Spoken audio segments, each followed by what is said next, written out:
Hey guys, this is Afik.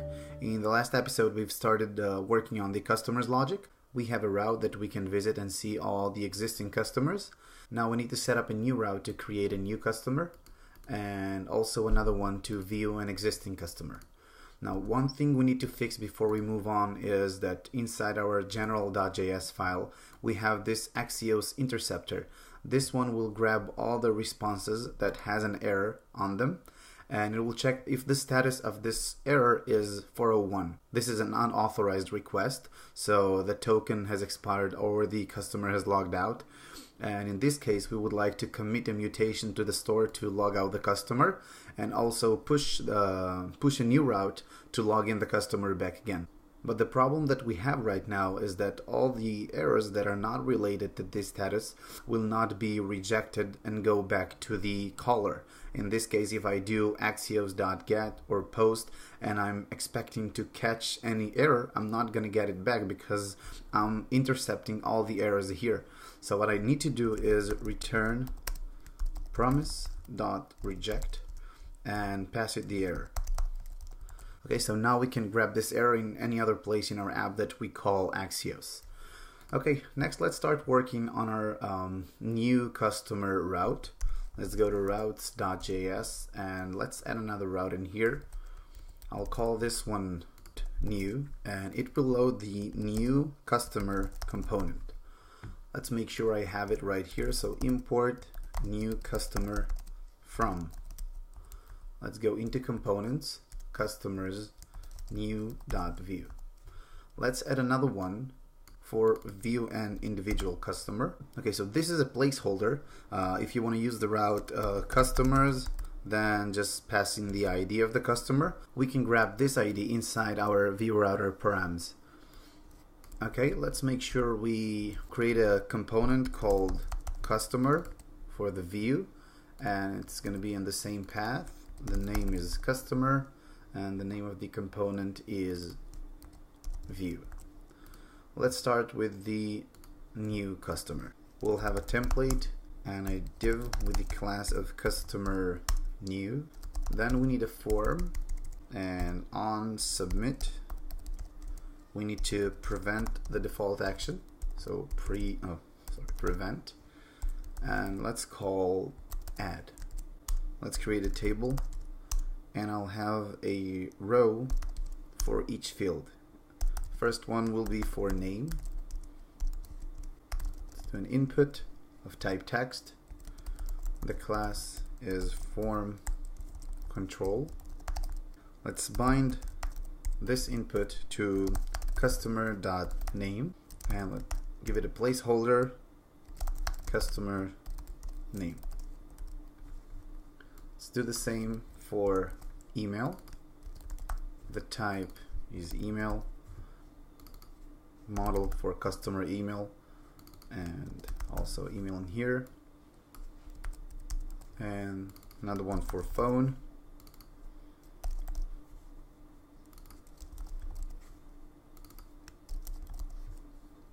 and finally for website.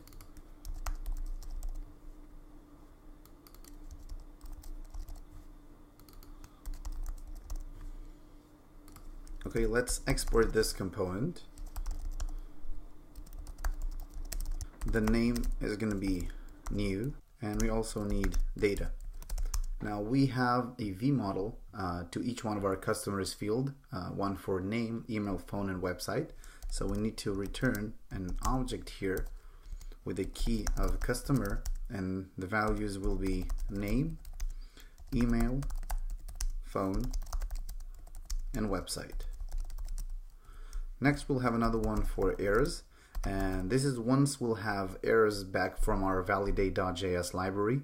We want to show them to the customer, and we'll create a div inside our template that we can display only in the condition that this errors is not null. And this should be data. Next, let's create the methods. We'll have one for add. And we want to make sure that every time we click on submit, we'll want to set the errors back to null.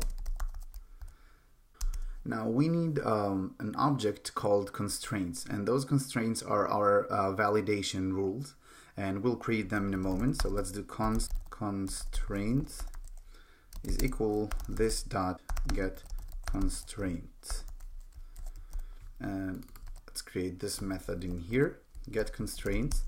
It will return an object, and we have 4 fields that we want to validate. The first one is name. I want to make sure that it's presence, so it is not empty. And then we need a length to have minimum of 3 characters, and the message for this one is going to be must be at least 3 characters long. Okay, let's add one for our email. The email should be presence as well, and it must have a valid email. Another one for phone, presence, so true. We need numericality, that's the name, should be true as well. And the length going to be minimum of 10 characters, and a message and must be at least 10 digits long. Finally, we'll have website, should be presence as well.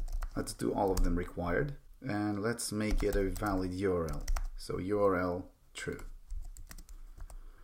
Now we have the object of constraints here. We can initialize validate.js and pass all the data from our customer object and make sure it's valid. So let's import validate from validate.js,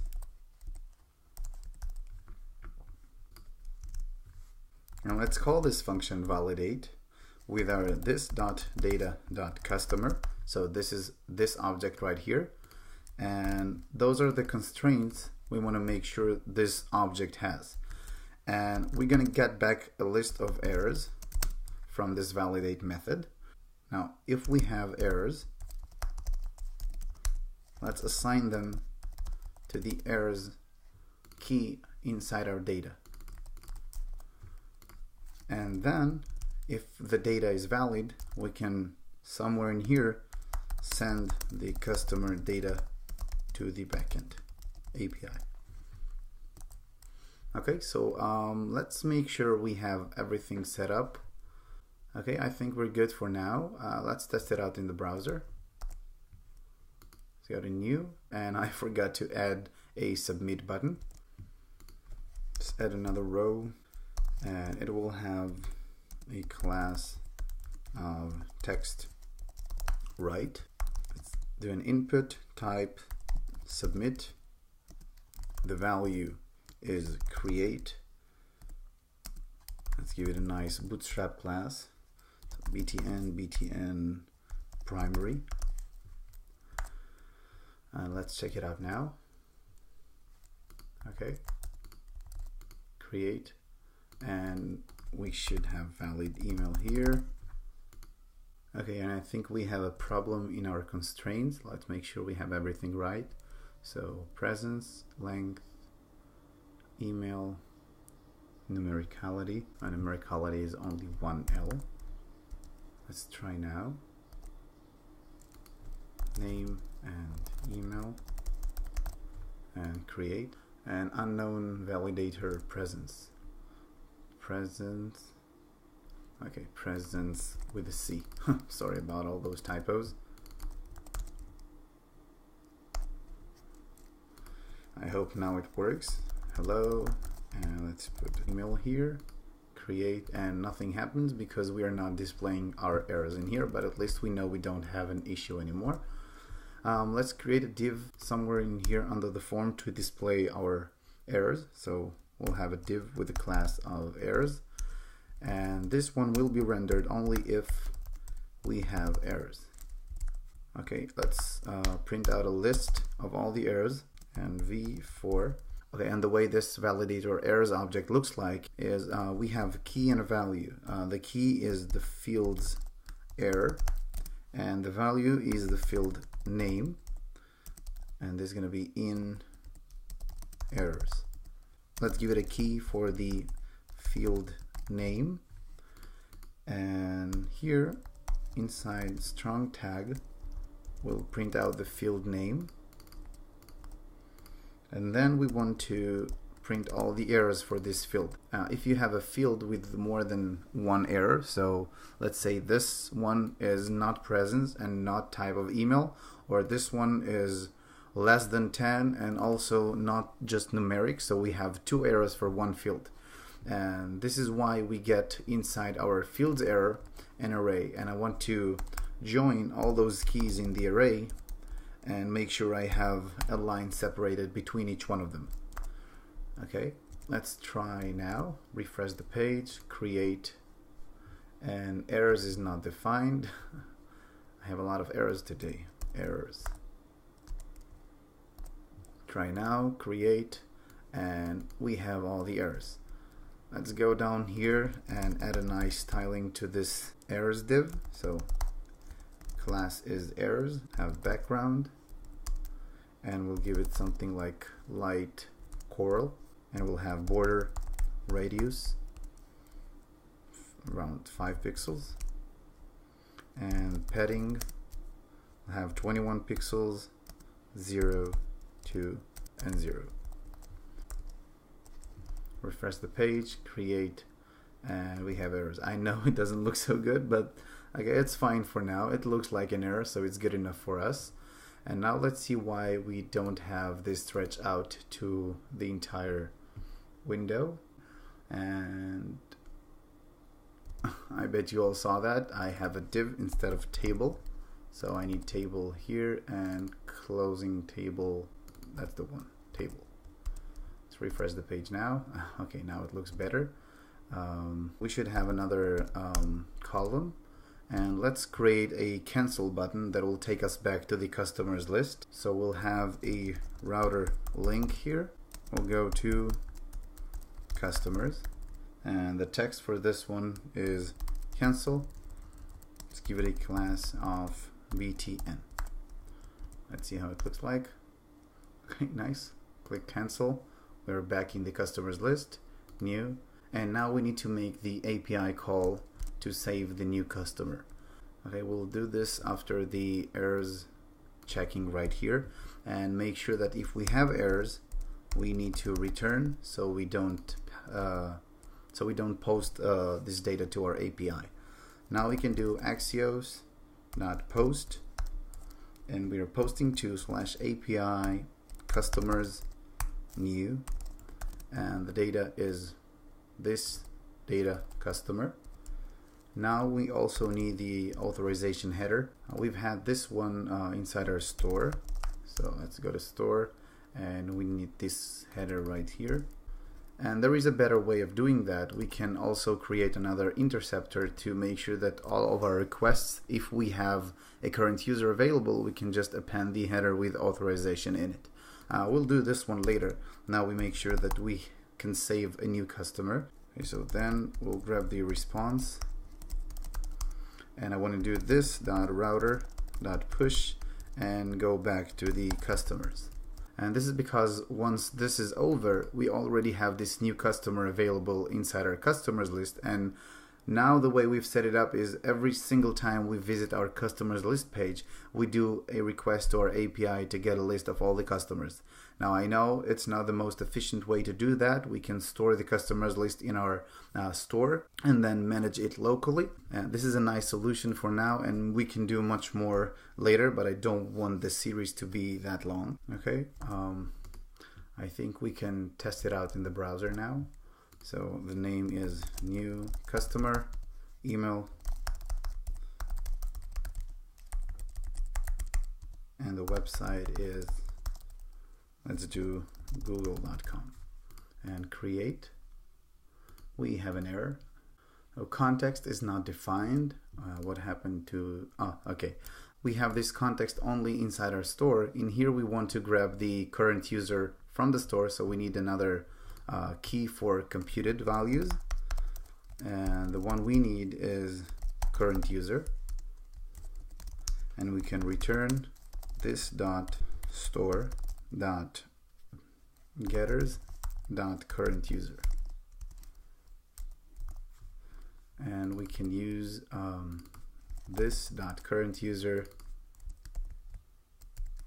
dot token, and make sure we add the comma in here. Okay, now let's try again. New customer at gmail.com.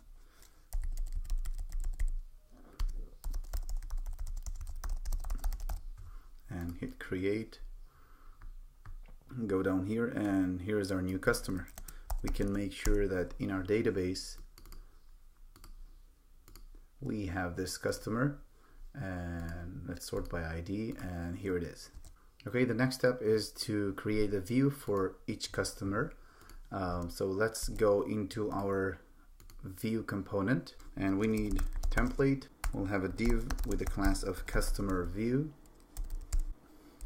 Okay, I want to do like on the left to have the customer image, and on the right we'll have the customer information. We don't have a customer image for now, so let's just use a placeholder.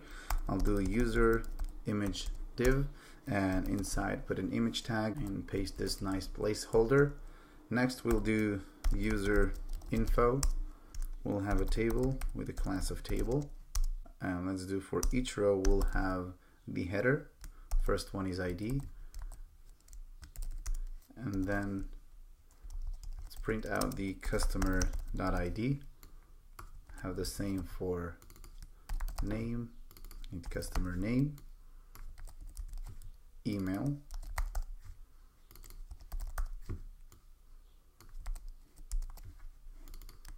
phone, and the final one for website. Now I want to add another link to go back to all the customers view. Let's do it outside the table. Do a router link that goes to /customers, and with the text back to all customers. Now we need to export this component, so export default. The name for this one is view, and I want to use the created lifecycle hook to make sure that we grab the ID from the URL, and we go to the API and grab this customer.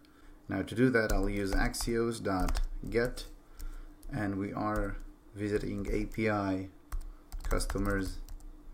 Then we need this .route.params.id, and the reason it's called ID is because inside our routes.js we have defined the placeholder to be ID. If we had name here or customer ID, we'll do customer ID here. Okay, that's the same thing. Okay, again we need the authorization header. We'll grab this one in here, and I'll refactor everything later and we make sure that we don't need this anymore. But for now, let's just make sure everything works. And then once we have the response, we can assign to this .customer the response.data.customer. Okay, so now we need data, and all the data we need is a customer. And we can print this component only if the customer is available. Okay, and okay, I'm missing a comma here, and I need the current user from the store for the token. So again, computed and current user, I'm going to return this .store.getters.current user. Okay, let's see what we have so far. Click view, and nothing. I think it's something to do with the routes. Okay, the route looks fine. Let's make sure that inside the list.view we have the route set up correctly. And no, I think we need to have customers and not customer. Let's refresh now and view, and now it works. We need to give it a better design. Let's go back here and go into our view component. Down here, create a style, scoped. Okay, so for customer view, I'll have it display flex and align items to center. Next, we need user image, and it's going to be flex 1, and we need the user image tag to have a max width of, I don't know, how about 160 pixels, and user info, which is the last one we need for now, we'll have it flex 3, and also overflow, in case we have any, we'll set it to scroll. Fresh and view. Okay, now it looks better. We can back to all the customers, and looking good. Great. Well, this is it for this episode. In the next one, we'll do some refactor for Axios and make sure all the headers are in one location. We'll take a look at the rest of the projects to see if there are any other areas we can improve. I will have all the code uploaded to my GitHub repo once this series is over, which means in the next episode. Thank you very much for watching. Don't forget to subscribe. If you have any questions, you can leave them in the comment section down below.